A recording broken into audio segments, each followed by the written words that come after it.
I just want to address something. And we deal with some really tough issues. We've been talking about the border issue. We've been talking about Israel. And guess what? We have friends on both sides of the issue. And I'm not talking about different sides of the aisle. I'm talking about people on the same side of the aisle disagreeing.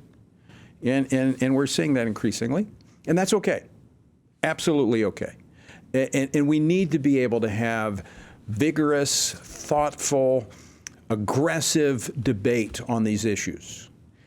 But I think we need to be mindful. And this is not just the members of Congress I'm talking about. It's about us, about those on the outside, too.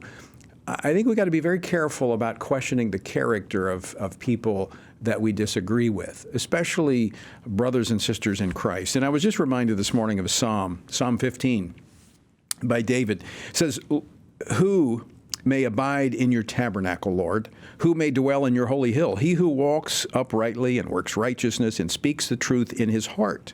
He who does not backbite with his tongue, nor does evil to his neighbor, nor does he take up a reproach against his friend, in whose eyes a vile person is despised, but he honors those who fear the Lord.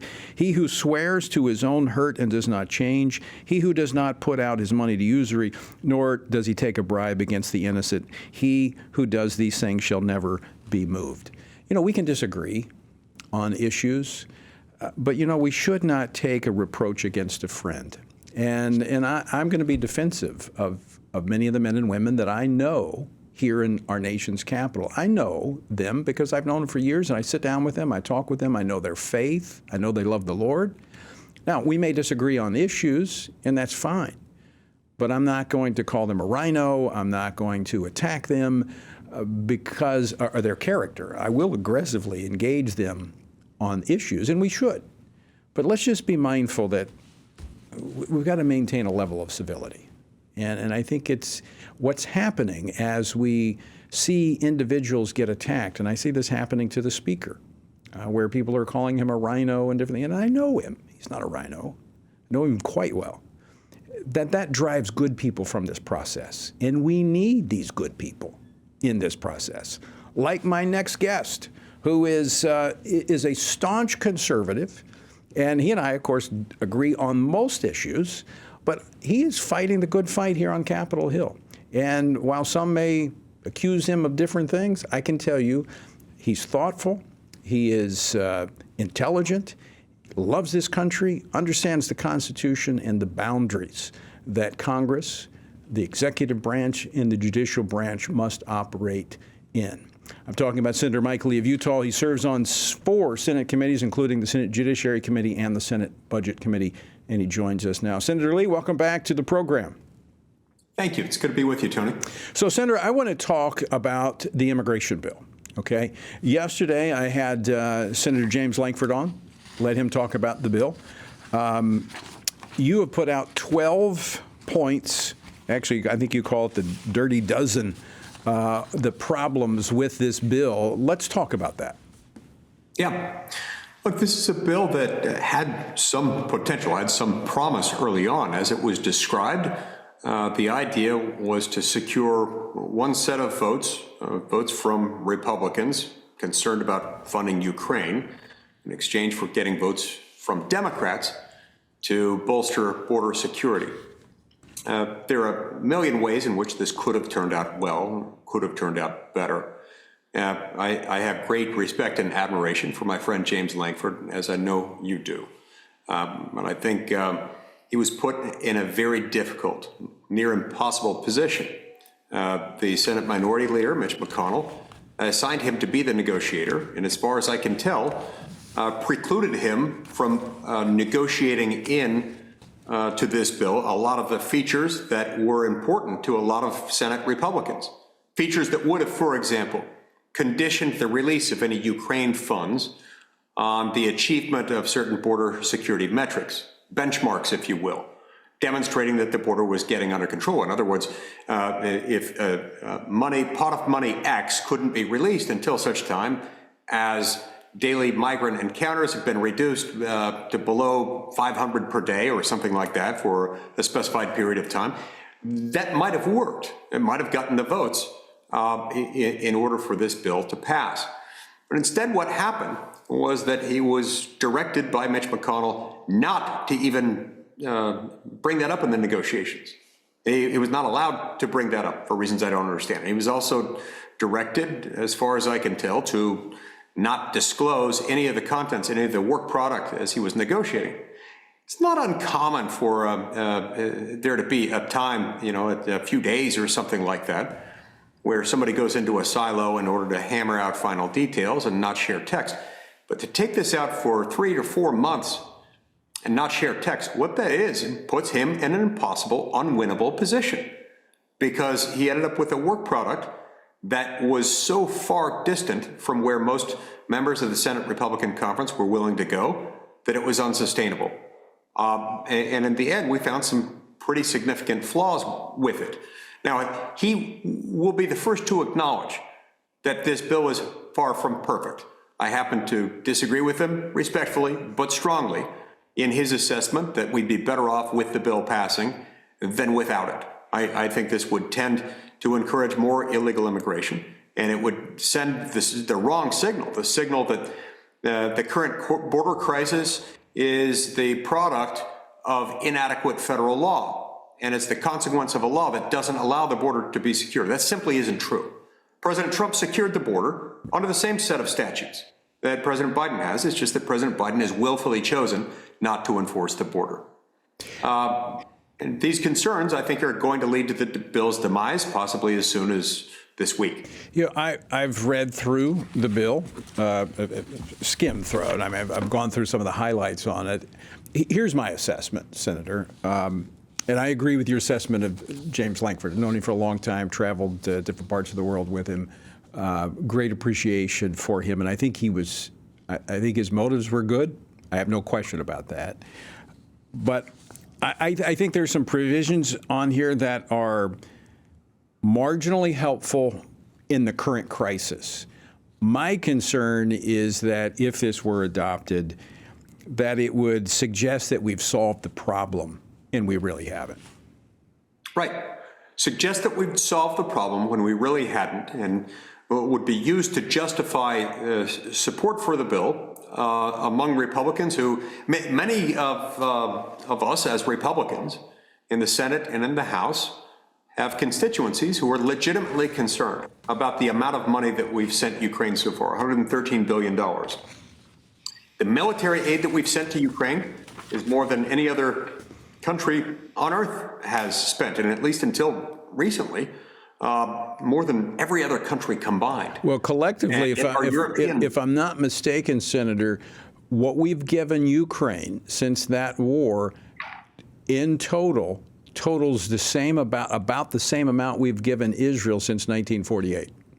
Yeah, that is right. And it's also accurate to say, I think, what we've given to Ukraine is equivalent to something like 20 or 25 times Ukraine's average annual military spending, and roughly double Russia's average annual military spending.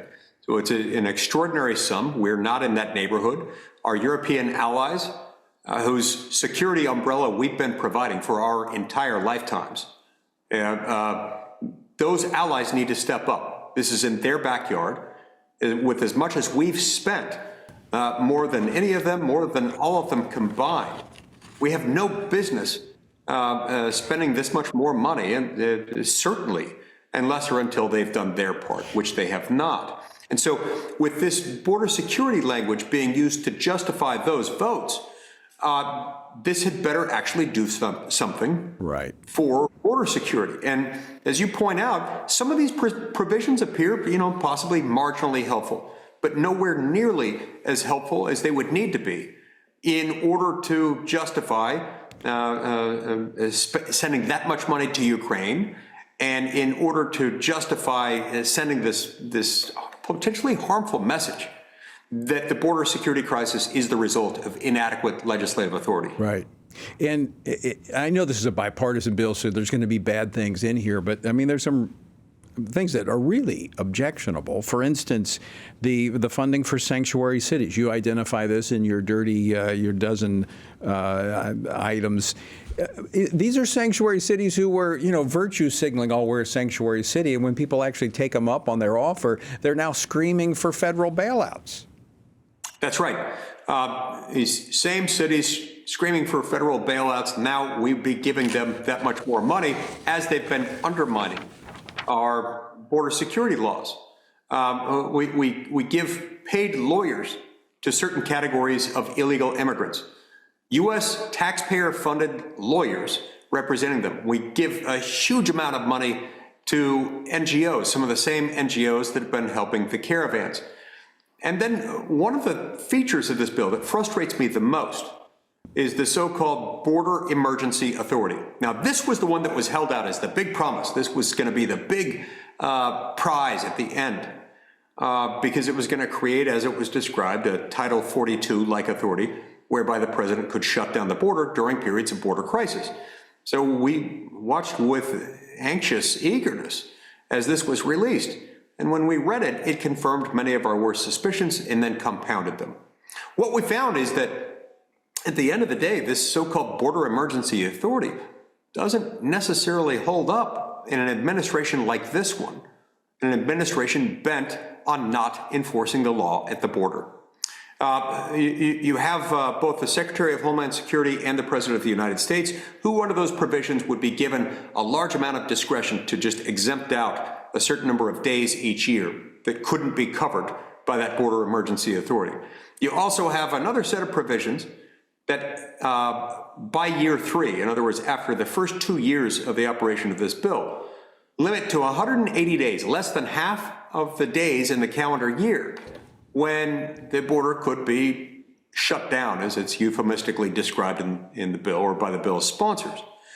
And so it just doesn't add up. And an administration like this one that wants to thwart it will be able to thwart it still. We will have sent the message that we've solved the problem when, if anything, we've compounded it. Right. This in addition to the fact that it creates 50,000 new green cards, 50,000 new immigrant visas, most of which go to family-based immigration, not employment-based immigration, at exactly the time when, if anything, if we're going to expand, we need to have that debate. And I don't think that the debate would really err in the Senate on, if we're going to do that, err on the side of making it more open to family-based chain migration as opposed to employment-based needs. We've got about 2 minutes left, Senator. One other thing that kind of caught me off guard in this bill is the Afghan Adjustment Act. These were things we had questions about, some of these people coming in from Afghan that were not vetted carefully. This makes it easier for them to move on in. Yeah, this has been a controversial piece of legislation. There's a reason why it hasn't passed. Because there's nothing in the Afghan Adjustment Act that requires them to be vetted adequately. Now, we do have procedures whereby people in this category can apply for relief and apply for visas. This circumvents those, and it does so in a way that doesn't require them to go through the requisite, what I would regard as the proper amount of vetting. Remember, this is a dangerous part of the world in which America has long had some enemies. And so to have tens of thousands of people eligible to come in under that status without adequate vetting is, in fact, a dangerous thing. Very dangerous, especially when we saw some of the individuals that this administration was ushering in and others that they were keeping out. That's another topic for another day. Senator Mike Lee, out of time, but always great to see you. Thank you for your thoughtful presentation on the concerns of the bill. It's very helpful, and always grateful to have you on the program. Good to be with you, Tony. Thanks so much.